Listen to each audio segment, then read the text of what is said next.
Today's story is so intense, it blurs the line between courage and fear. Set in the untamed Old West, where survival depended on how steady your hands were when the shooting started. This was a frontier shaped by drought, violence, and men willing to kill for a patch of land and a strip of river. It all began with a simple refusal to sell water rights. A quiet act of defiance that unleashed a storm of bullets and blood across the prairie. Before we kick off this adventure, don't forget to hit like on the video and let us know in the comments where you're watching from. The Iron Spur riders had been bleeding ranchers dry along the Brazos for half a year, ever since Dax Corvin broke out of Huntsville with 11 hardened criminals at his back. At first, they were careful. Isolated homesteads, stolen cattle, no witnesses left breathing. But greed had a way of rotting judgment, and Dax Corvin had grown bold. In a drought year, water was worth more than gold. Corvin believed he could crush small ranchers into selling cheap, then sell access back to wealthy outfits for a fortune.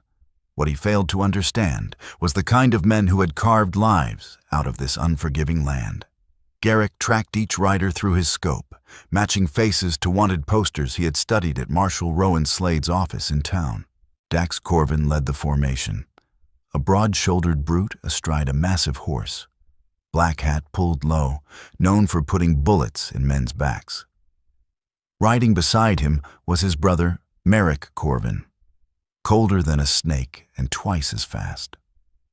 The rest were murderers and thieves, their names scattered across wanted notices from Kansas clear down to the Mexican border. They were still 800 yards out, riding loose and unhurried, certain they would face no resistance. Garrick figured they expected him to flee or beg. They had no idea he'd sent Elin Crossway and their granddaughter Mayra Voss into town the day before, with strict orders not to return until they heard from Marshal Rowan Slade himself. They also didn't know Garrick had spent 40 years memorizing every fold and hollow of this land, every rise that could favor a defender. And they sure as hell didn't know he had once been one of the finest long-range shooters the Union ever trained. The lead riders crossed the 700-yard mark. Garrick's finger brushed the trigger, familiar as a heartbeat. Not yet. Let them believe they held the edge. 600 yards. 500. The crosshairs settled square on Dax Corvin's chest, rising and falling with the rhythm of his horse's stride. Garrick slowed his breathing until the world narrowed to a single point of focus. 400 yards. The rifle thundered. Dax Corvin flew backward from the saddle as if his strings had been cut. The crack of the shot rolled across the plains, and for a heartbeat, the remaining 11 riders froze, stunned. Their leader lay twisted in the dirt, blood spreading across his shirt as his black hat tumbled away in the wind. Then chaos erupted. Garrick was already cycling the rifle, ejecting the spent casing and chambering another round before shock gave way to panic. Merrick Corvin screamed something incoherent, fury and disbelief tearing from his throat. The riders scattered, horses wheeling in every direction as they searched desperately for cover where little existed. The second shot dropped Silent Crowther, a narrow-framed rider racing for a shallow draw. The bullet struck high in the shoulder, snapping him sideways. He slammed into the dirt and didn't rise. Garrick didn't pause to check whether the man was dead. Men down were men out, and the rest had found their fear. Gunfire cracked back toward the ranch house. Wild, panicked shots from horseback aimed at a target 400 yards away. Garrick Voss remained steady, unmoved, as lead tore through the air around him. Garrick Voss didn't so much as blink. He had heard that sound, the crack of incoming lead, too many times to let it shake him now. His eyes followed a bearded rider swinging wide to the north. Garrick led the target just enough to account for the wind and the horse's stride, then pressed the trigger. The man jolted hard and folded forward over his saddle horn, but the horse never slowed, carrying its wounded or dying load off across the open prairie. 3 men down. The remaining Iron Spur riders scrambled for whatever protection they could find, dismounting, crouching behind rocks, brush, and even their own horses. Their return fire grew sharper. Bullets slammed into the ranch house, thudding against the walls, splintering wood from the porch rail. It was time to move. Garrick seized the Winchester, left the long rifle behind, and slid low toward the front door. A round hissed past his ear like an enraged wasp. Another punched clean through the brim of his hat. Garrick did not rush. Rushing got men killed. He reached the doorway, slipped inside, and headed straight for the second firing position he had prepared before sunrise. The west-facing bedroom window. From there, Garrick gained a new angle on the scattered gunmen. They had tucked themselves behind a shallow rise roughly 300 yards out, and they were already committing their first error. They were packed too close together, like greenhorn soldiers who hadn't yet learned that clustering made a marksman's work easier. He seated the Winchester against his shoulder and waited.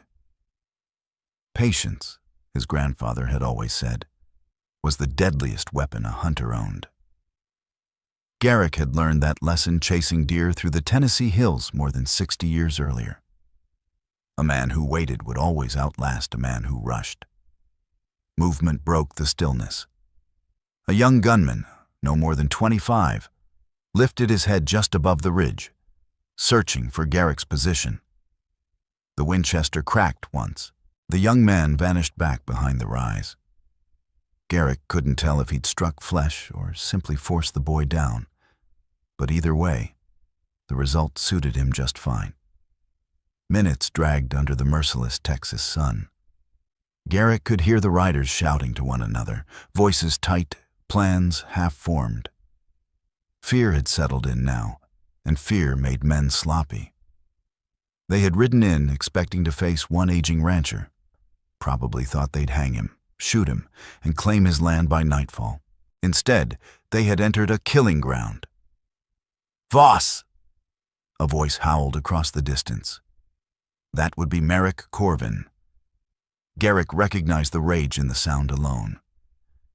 "You killed my brother, you bastard. We're gonna burn you out and feed you to the coyotes." Garrick didn't answer. Words wouldn't change what was coming. "You hear me, old man?" Merrick shouted. "We got time. We'll wait till dark if we have to. Then we're coming for you." That was their second mistake, handing him their plan. Garrick's mouth curved into a hard smile.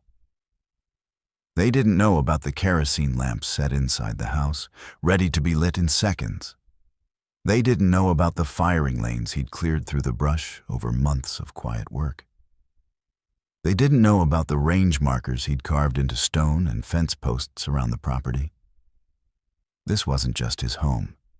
It was a fortress.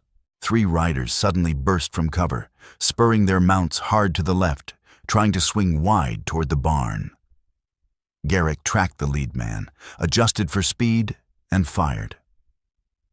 The rider flew from the saddle. His horse kept running, 4 down. The other 2 flanking riders veered away instantly, abandoning the maneuver. Lesson learned. Garrick worked the Winchester's lever, chambered a fresh round, and swept the barrel across the field, hunting for the next mistake. The sun had begun its slow descent westward. Shadows stretched longer across the plains, but there were still hours of daylight left. Plenty of time. A flicker near a stand of mesquite 200 yards out caught his eye. Someone was trying to creep forward using the thin cover. Garrick aimed low, at the base of the largest tree, and waited. A man broke from cover. The Winchester spoke. The runner stumbled, nearly fell, then staggered into concealment again, alive but wounded. 5 casualties, 7 still breathing. The numbers were finally turning. Suddenly, gunfire erupted from several positions at once. A coordinated volley meant to pin Garrick down while another move was made. He dropped below the window frame, counted silently to 5, then rose at a different spot. A rider came charging straight for the house, crouched low over his horse's neck, firing a pistol one-handed, brave and stupid. At that distance, a pistol was useless. Garrick led the charge, squeezed the trigger, and the rider's hat spun off into the air. The rider didn't slow. Garrick Voss fired again, and this time the horse buckled, collapsing beneath its own momentum and flinging its rider headlong over the animal's neck.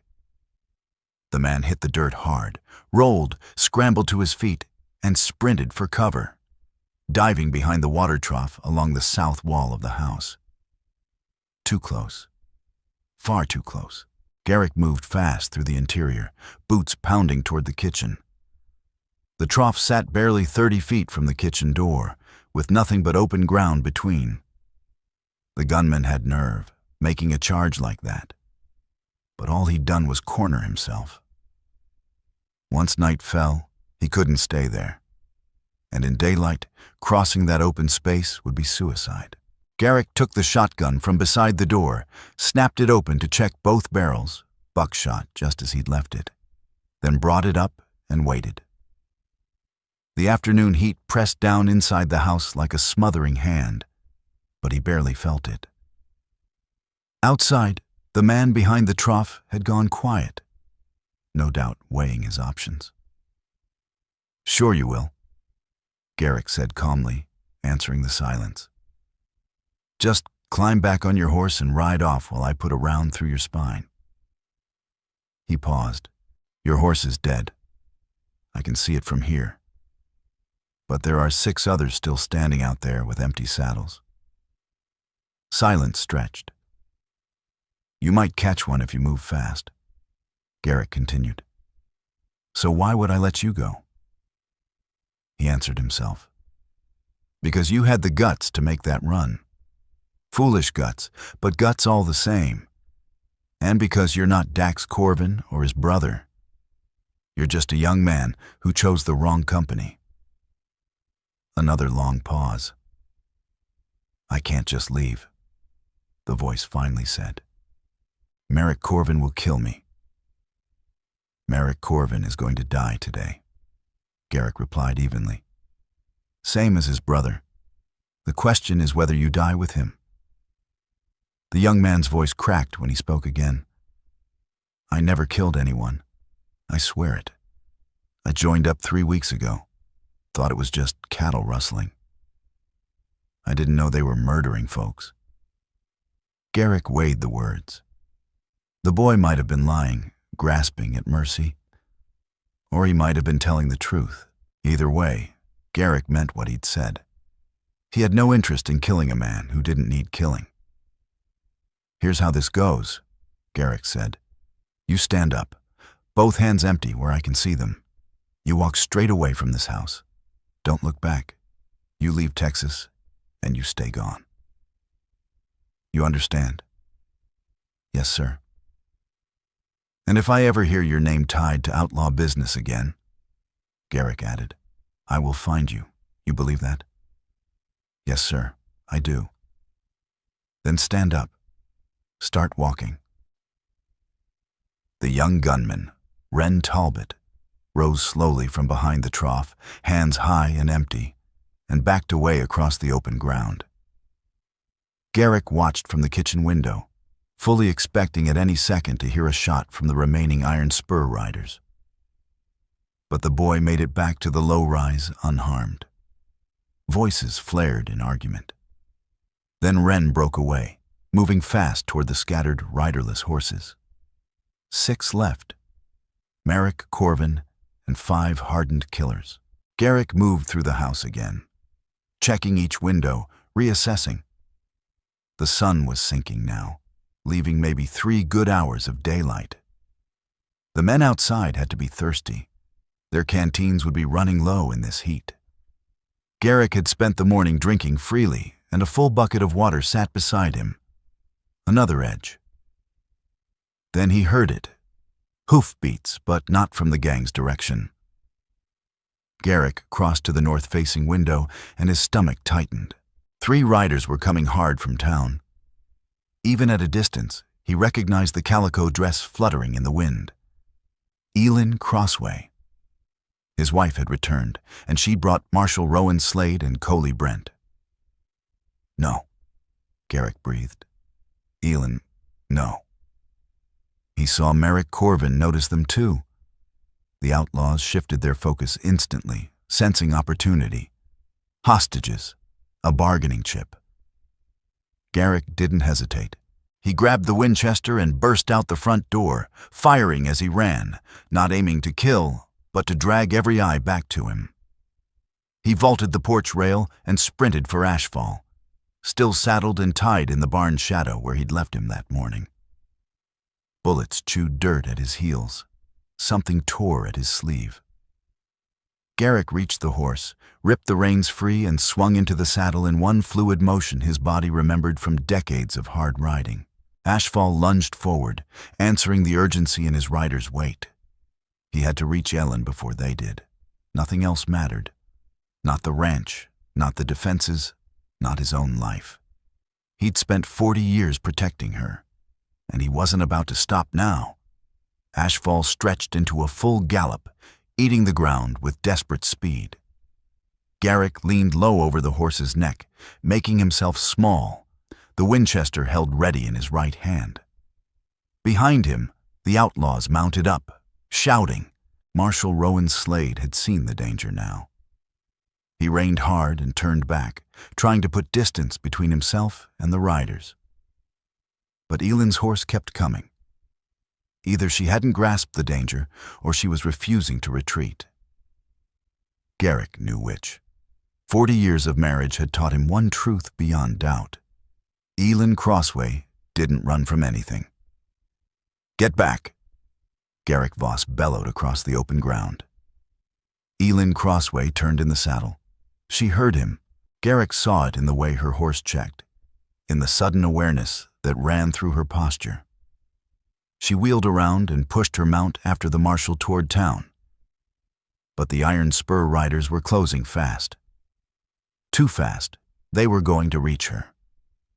Garrick angled Ashfall hard across the field, cutting the distance, his mind measuring speed and ground with the cold accuracy earned from decades in the saddle. He would reach Ellen first, but barely. 30 seconds, maybe less. Everything that mattered would be decided in those seconds. The Winchester was useless at a full gallop. Garrick let it drop against his chest by the sling and drew the Colt instead. The revolver settled into his grip like it belonged there, an extension of muscle and memory. He had fired it thousands of times, learned its balance, trusted it from horseback at 40 yards, if luck held. Luck had better hold now. He closed on Elin, saw the fear in her eyes, but also resolve. "Ride," Garrick shouted. She didn't hesitate. Elin dug in her heels, and Garrick swung Ashfall around, putting himself squarely between his wife and the charging riders. 4 men were coming hard, fanned out across the ground. The other 2 had stayed back, wounded or cautious. Garrick lifted the revolver, arms steady despite the thunder of Ashfall's stride. The lead rider was 50 yards out and closing fast. Garrick fired. The horse stumbled, pitched forward, and the rider flew over its head, slamming into the dirt. Garrick fired again. Another rider veered away, clutching his arm. 3 still coming. The Colt held 6 rounds. 2 were gone.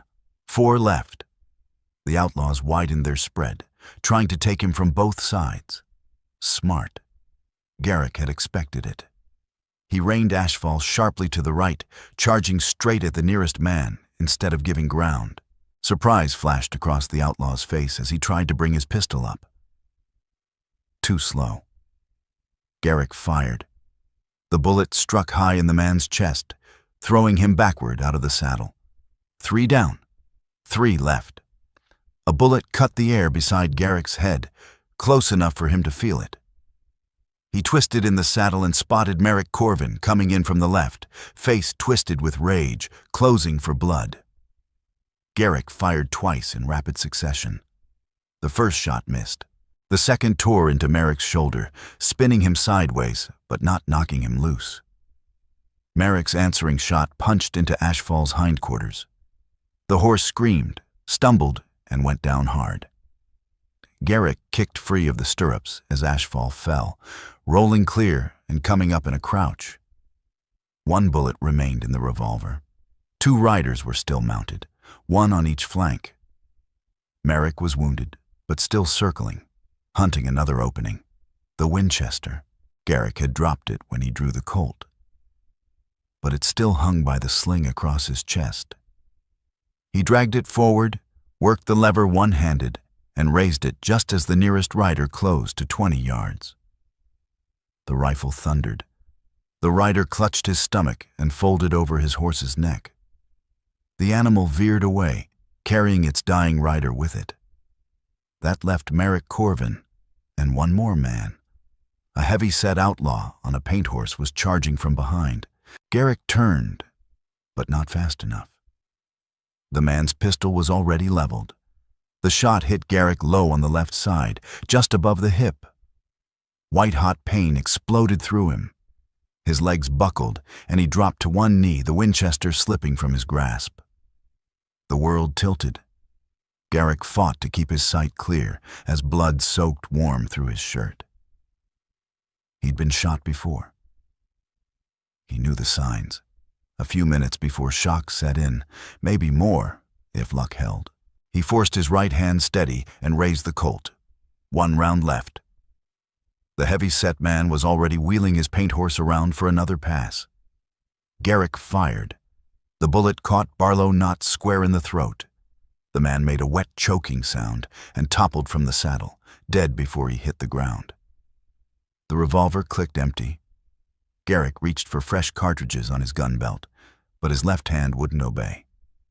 Numb, useless. The wound was worse than he'd thought. Hoofbeats thundered behind him. Garrick Voss twisted around, lifting the empty revolver by sheer instinct and bluff. But Merrick Corvin was already there. His horse reared above Garrick's crouched body, hooves slicing the air. Merrick's pistol was leveled straight at Garrick's head. "You killed my brother," Merrick screamed. Blood streamed down Merrick's left arm from the shattered shoulder, yet his shooting hand remained steady. "You killed Dax Corvin. He earned it," Garrick said evenly, locking eyes with him. "All of you did." Merrick's face twisted with hatred. "You're going to die slow, old man. I'm gut-shooting you and watching you bleed out right here." The pistol lowered, aiming for Garrick's belly. Garrick saw Merrick's finger tighten on the trigger. So this was it. The end of the trail. At least Elin Crossway had gotten away. At least she was safe. The gunshot shattered the air. But Garrick felt no new pain, no impact. Instead, he watched Merrick Corvin's expression collapse into shock. The outlaw looked down at his chest, where a dark red bloom spread across his shirt. He looked back up at Garrick, confused, then toppled sideways from the saddle. Behind him sat Elin Crossway, mounted and steady, a rifle smoking in her hands. Her face was pale, carved from iron. The same look she'd worn when she'd chosen the frontier with Garrick 40 years earlier. The same strength that had carried her through drought, sickness, and Apache raids. "I told you I'd always have your back," she said. Marshal Rowan Slade and Coley Brent thundered in moments later, raining hard and dismounting in a storm of dust. Rowan took in the bodies scattered across the prairie and let out a low whistle. "Jesus, Mary, and Joseph," he muttered. "You started a war out here," the marshal said. "They started it 6 months ago," Garrick replied, pressing a hand to his bleeding side. "I finished it." Coley Brent moved among the fallen riders, confirming what was already plain. All of them were dead or dying. Abner Halene's murder had been answered. The terror along the Brazos was over. Elin dismounted and dropped beside Garrick, her hands firm but gentle as she examined the wound. Her rifle lay forgotten in the dirt. "You stubborn fool," she said, her voice shaking. "I told you to wait for the marshal. I told you not to face them alone." "Couldn't wait," Garrick said. The prairie tilted, spinning slowly around him. "They were coming today. Had to stop them before they hurt anyone else." "You've been shot." "I noticed." "Don't joke," Elin snapped. "Don't you dare die on me, Garrick Voss." Marshal Rowan Slade stepped closer, concern lining his weathered face.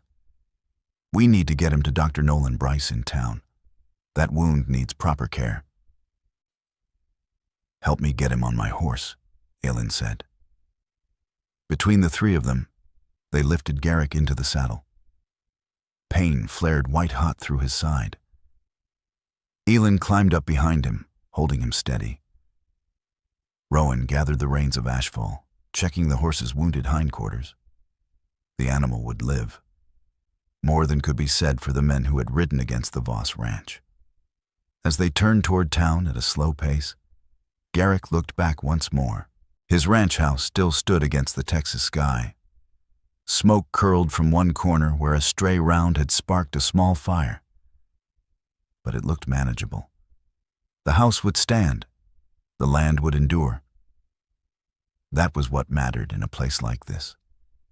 A man defended what was his, or he lost it. Nothing more to it. Dr. Nolan Bryce's office smelled of whiskey and carbolic acid, the sharp, familiar scent of frontier medicine. Garrick lay bare to the waist on the examination table as the doctor worked with calm, practiced hands.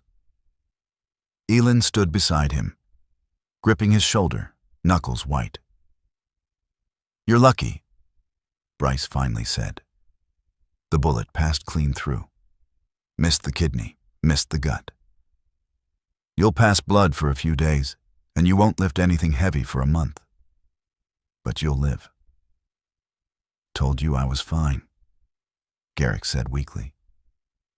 "You were shot," Elin replied flatly. "That's not fine." Bryce cleaned and dressed the wound, moving with the efficiency of a man who'd treated too many gunshots to count. "Keep it clean. Change the dressing twice a day, and stay off a horse for at least 2 weeks. You hear me?" "I hear you," Garrick said. "Hearing you and actually listening aren't the same thing with you stubborn ranchers." Marshal Rowan Slade stood in the doorway, hat held low in his hands. "Garrick, I need your account of what happened today, for the record." Garrick Voss walked him through it from start to finish. From the first dust plume rising on the horizon to the final gunshot on the open prairie. Rowan Slade scribbled notes, nodding now and then. When Garrick finished, the marshal snapped his notebook shut. "Clean self-defense," Rowan said firmly. "The Iron Spur riders were wanted for murder, robbery, and rustling across 3 counties. There'll be bounties on them." "Likely a decent sum," Garrick replied. "Don't want blood money." "It's not blood money," the marshal said. "It's justice money. You did the work of a dozen lawmen today. The territory owes you." "The territory doesn't owe me anything," Garrick said. "I was protecting my land and my family. That's what a man does."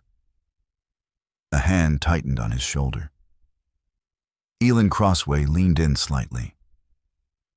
"What we did," she corrected softly. "And don't forget who put the last bullet in Merrick Corvin." Garrick looked up at her and saw the same steel that had drawn him to her 40 years earlier. "No, ma'am," he said quietly. "I won't forget." 3 days later, Garrick sat on the porch in a rocking chair, his Winchester resting across his lap out of habit more than need. His side still throbbed with every shift of weight. But Dr. Nolan Bryce had been right. The wound was healing. Like everything else this land had thrown at him, he'd survived. A rider approached on a borrowed horse. Finn Helene, his shoulder bound in a clean sling, dismounted carefully and came forward, hat clutched in both hands. "Mr. Voss," the boy said, "I came to thank you for my father and for stopping those men." Garrick studied him, saw the grief in his eyes, the weight of being alone too young. "The Helenes were good neighbors," Garrick said. "Your father was an honest man. He didn't deserve what happened." "No, sir." Finn's voice cracked. "I've got nobody now. No family. Don't rightly know where I'm headed." Elin appeared in the doorway behind Garrick, as if the moment had called her there. She always knew when she was needed. "How old are you, son?" she asked. 17, ma'am. 18 come spring." "You know cattle, fences, horses?" "Yes, ma'am. My father taught me everything." Elin glanced at Garrick. He gave a small nod. They had already talked about this the night before. "We could use help," Elin said. "Garrick won't admit it, but this ranch is too much for one man now. You'd have a bunk in the small cabin, 3 meals a day, and fair pay." "What do you say?" Hope rushed across Finn's face. "You mean it? You'd take me on?" "We mean it," Garrick said. "But understand this. It's hard work. Full days for honest wages. No shortcuts. Can you handle that?" "Yes, sir, I swear it." "You won't regret it." In the weeks that followed, Jory Helene proved his worth many times over. From sunup to sundown, he worked without complaint, mending fences, tending cattle, and helping Elin with the countless tasks that kept the ranch alive. Garrick watched him with quiet approval, remembering himself at that age. Strong, driven, stubborn. The wound healed slowly, as wounds did in men past 60. Garrick followed the doctor's orders mostly, though he couldn't keep himself from light work despite Elin's protests. A man couldn't sit idle when there was work to be done. Word spread across the territory about the gunfight at the Voss Ranch. Each telling grew larger than the last. Some claimed Garrick had faced 20 men. Others swore he'd shot with impossible precision. Garrick ignored the exaggerations, but not the visitors. Ranchers stopped by to shake his hand. Edmund Carrick, the territorial governor, sent a letter of commendation. Everett Knox, a newspaperman from Dallas, arrived with a photographer eager to write about the last stand at the ranch. Garrick refused the interview. The story ran anyway, half of it imagined. The bounty money arrived from 3 territories, more cash than Garrick had seen in years. He gave half to Jory despite the boy's protests, telling him it was payment for his father's life and the warning he'd brought. The rest he set aside for hard times, though he suspected Elin would eventually turn some of it into ranch improvements. One evening, as the sun sank red along the western horizon, Garrick stood at the fence line with Jory, watching cattle graze in the quiet glow of dusk. The boy had been unusually silent all day. "Something weighing on you, son?" Garrick Voss asked. Jory Helene stayed quiet for a long moment, eyes fixed on the cattle drifting through the tall grass. At last, he spoke. "I've been thinking about that day," he said. "When you stood against all those men, weren't you scared?" Garrick considered the question. "Terrified," he answered honestly. "But fear ain't the enemy. What matters is what you do with it." Summer slid into fall, and the cruel heat of the Texas plains softened into cool evenings and skies heavy with the promise of winter rain. The cattle filled out on rich autumn grass, and the ranch began to thrive again. The wound in Garrick's side faded into a thick, puckered scar that ached whenever the weather turned. A permanent reminder of the day he'd stood his ground against 12 riders. 11, he corrected himself. He'd let one man walk away. Now and then, Garrick found himself wondering if that young outlaw had taken his warning to heart, if he'd left Texas and chosen a better road somewhere else. Garrick hoped he had. Not every man who strayed onto the wrong trail deserved to die on it. One afternoon, Marshal Rowan Slade stopped by with news from across the territory. Cattle rustling had dropped sharply. Small ranchers were sleeping easier. A few more outlaw bands had been broken up by lawmen emboldened by Garrick's stand. The frontier, it seemed, was growing a little more civilized, though it would never truly be tame. "You changed something out here," Rowan said, accepting a cup of coffee from Elin Crossway. "Showed folks they don't have to bow to bad men." "One old rancher with a rifle didn't change the world," Garrick replied. "Maybe not all of it," the marshal said, "but this stretch of it, sure." After Rowan left, Garrick sat on the porch and watched the sunset, just as he had thousands of times before. Elin joined him, easing into her rocking chair, her knitting needles tapping softly in the evening calm. Out by the barn, Jory tended the horses, whistling a tune Garrick didn't recognize. And Garrick understood then what he had really fought for. Not just the land, though the land mattered. Not revenge, though justice had been served. He had fought for the right to sit on his own porch in peace, with his wife beside him and honest work behind him. He had fought for the dignity of a life shaped by his own hands, paid for with sweat, and defended with courage. The frontier was changing, becoming something new with every passing year. But some truths endured. A man's duty to protect what was his, a woman's strength when danger came calling, and the worth of justice. Even when justice arrived at the end of a rifle barrel.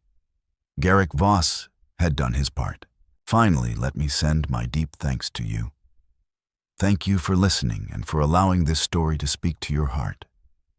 The Wild West still holds countless truths. Some painful, some tender, all worth remembering. Stay with us, subscribe, comment, and invite others to discover these untamed stories. From our hearts to yours. Thank you for being part of this journey. Aviso legal. Disclaimer. Each story shared here is produced for storytelling enjoyment. Certain scenes may include fictional or dramatized elements inspired by historical circumstances. Although AI tools assist us in visuals, narration, and script development, the emotional tone, editing, and quality control are conducted by people to ensure meaningful experiences. We fully uphold YouTube's policies, using no deceptive recreations or impersonations of real individuals. All creative resources are properly licensed. Unauthorized copying, re-uploading, or remixing is not permitted. Thank you for supporting the effort behind every episode we create.